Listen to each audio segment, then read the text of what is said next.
One-time Pepto, a junior sire like no other. No other has stormed past 1 million in offspring earnings so quickly. No other has struck so soon with so many great champions.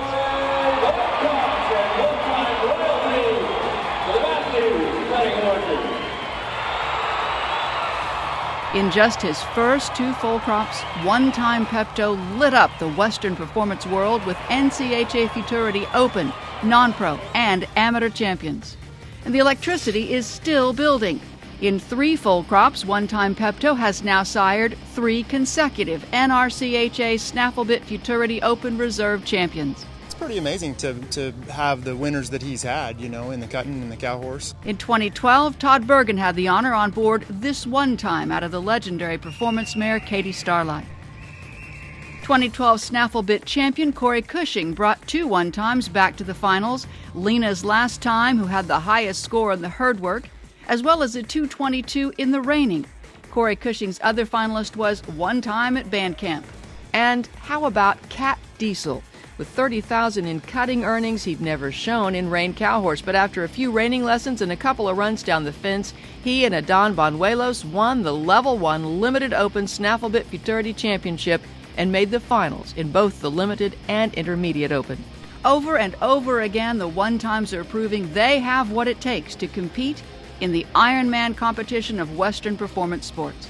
They're cowy enough, they can cut, they can stop in the rein work, but yet they're a little gritty and tough to get down that fence. Well, they're never going to quit you. That's what I like so much about them. Well, they're all gorgeous. That never hurts anything. It's effortless for them, and I think that's what's such a standout about One-time himself and what he passes on. And you can see in all of his offspring, there's a certain trait, a certain look, and a certain way that they work and handle themselves is what really excites me about going and getting another one, because of the feeling that a guy gets when he does ride him. It's no shock this high-performing son of an Equistat all-time leading cutting sire and all-time leading mare, who as a yearling set a sale price record when he was purchased by Jeffrey Matthews, would know his way around a cutting pen. I would tell you I did not want to be in the stud horse business. But when I saw that horse, I was taken with him, how beautiful he was. And when I saw him move, I was sold on that horse. And especially when I saw him stop and turn. It was like nothing I'd seen. In only a year and a half of competition, One-time Pepto won more than $331,000 with Matt Gaines in the saddle.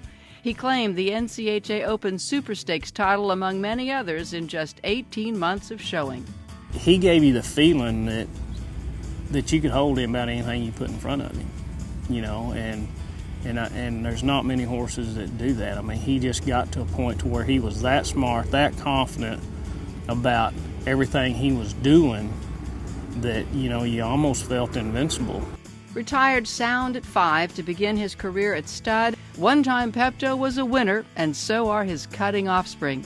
Still at the helm of the leading One-time Pepto progeny is One-time Royalty, the history-making 2010 NCHA Futurity Open champion with a score of 230.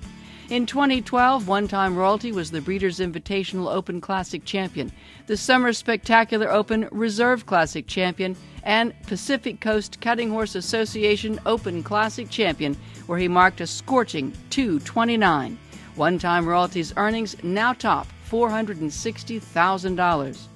2011 Tunica Futurity Open champion Blue One-time was 4th at this year's Super Stakes Classic and has boosted his earnings to more than $219,000. Jay Barr One-time, who finished 3rd in the 2011 NCHA Open Futurity, won the 2012 Abilene Spectacular and now has some $170,000 in earnings. Time to Hang 'em earned a share of 4th in the 2011 NCHA Open Futurity, was a finalist in the 2012 Breeders' Invitational Open Derby, and champion of the 2010 Cotton Stakes Open Derby. A top 10 finalist at the 2011 NCHA Non-Pro Futurity, Exclusive Time was a finalist in the 2012 Breeders' Invitational 5-year-old Non-Pro Special, and claimed the Cotton Stakes Non-Pro Derby and now has more than $82,000 in earnings. One Sweet Sis, the 2011 NCHA Amateur Futurity Champion with owner Kelsey Weeks, has continued her winning ways in 2012 with multiple titles, including the Breeders' Invitational and Brazos Bash Amateur Derby wins. She now tops $73,000 in earnings. He's the leading junior sire for the Rain Carroll horse and second leading sire, junior sire in the cutting. And I don't think that's ever been done.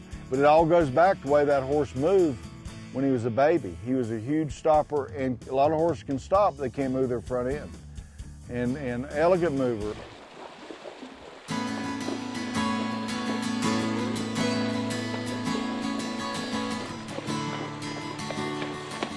Building secure foundations from the start has been the Matthews vision for the future of One Time Pepto.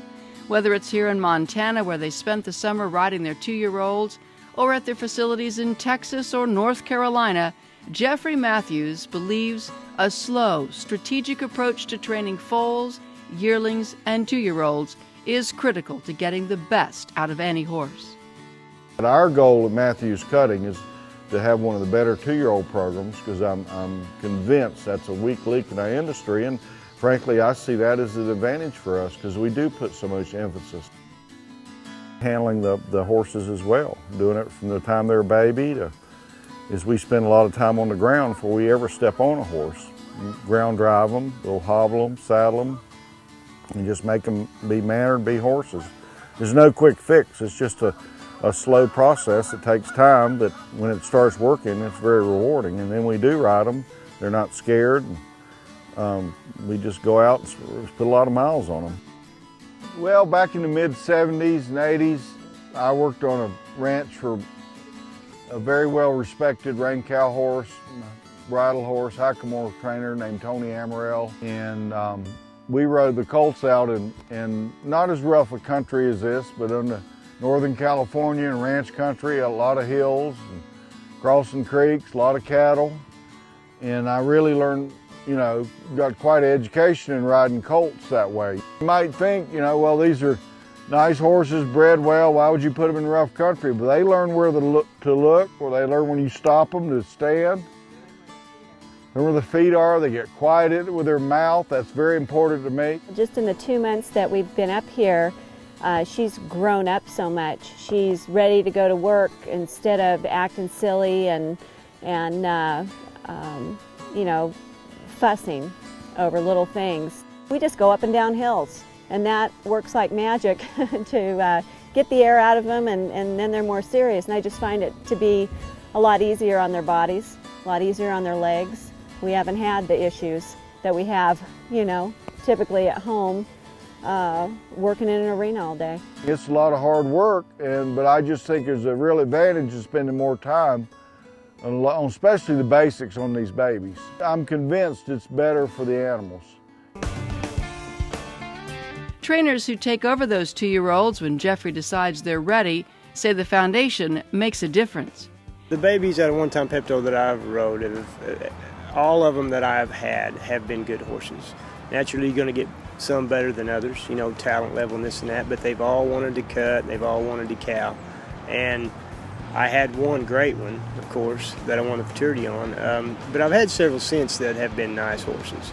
Jeffrey Matthews also believes any stallion's future is built on a foundation of solid mares, and he created a program of selective breeding built on pedigree, performance, and conformation that virtually guaranteed One Time Pepto's first full crops would be exceptional. We've tried to manage him right. We didn't open his book to breed 200, 300, or 400 mares. Yeah, we could have made a little more money breeding him to open in the book, but I didn't want to. In this economy too, I wanted to create value for the customers, and I really believe that. Every bloodline doesn't work. We've cut back we've quit breeding some of our own mares that we didn't like the baby. Dams are just as important as sires in Jeffrey's opinion, and he knew that would be a critical part of the formula for demonstrating the sire potential of One Time Pepto. A lot of really good mares were bred to that horse, and that's because of the industry's trust for Jeffrey. I had Bill Riddle, somebody who's been mentored me and somebody I got a lot of respect for. He told me early on, he says, people have faith in you, you're going to do right by this horse, and put him in the programs.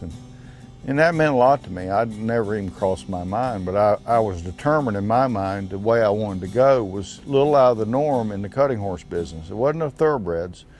And what they would do is kind of target certain mares and programs as well. People are going to train them and show them, and limit his book, so you wouldn't have a lot of rebreeds, and keep the numbers down.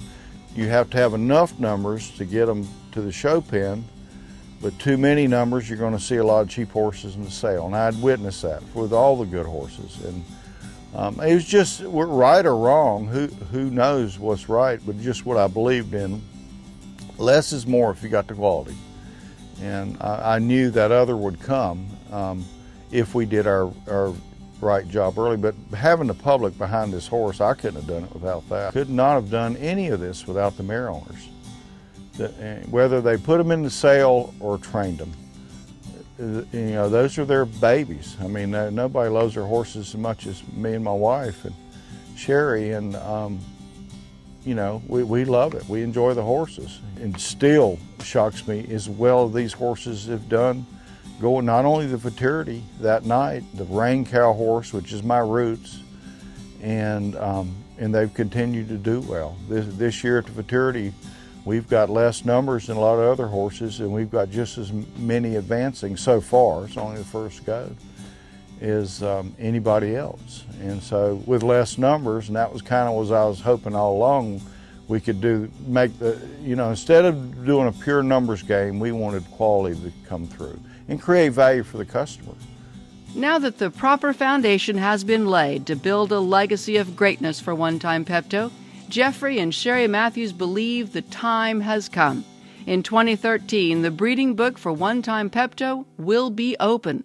All mare owners will, for the first time, have the opportunity to book this ascendant young sire. We've accomplished what we set out to, and the horses have done with less numbers. They've done just as well as the other stallions. And here again, and a lot of the horses, as you know, have never heard of. They're great producers. I wanted the public let the public, you know, have at it, you know. And we'll still manage the numbers. We're not going to just breed unlimited numbers. But as far as, you know, there's been a lot of people we turned down, and it would bother me. I had a lady write me poems and cards wanting to breed her mares, and her daughter's only horse. Through the years, I would get these things, these heart-touching things, and it's not like we're just going to open him up to the world. We're going to still manage the horse. I just thought the timing was right, and you know, we far exceeded our hopes and dreams on the horse. If you gave me a script from the beginning to write out what you wanted this horse, I wouldn't have written as nearly as what we've done. The Matthews invite you to be part of their dream. One Time Pepto, open for all breedings in 2013. The time has come.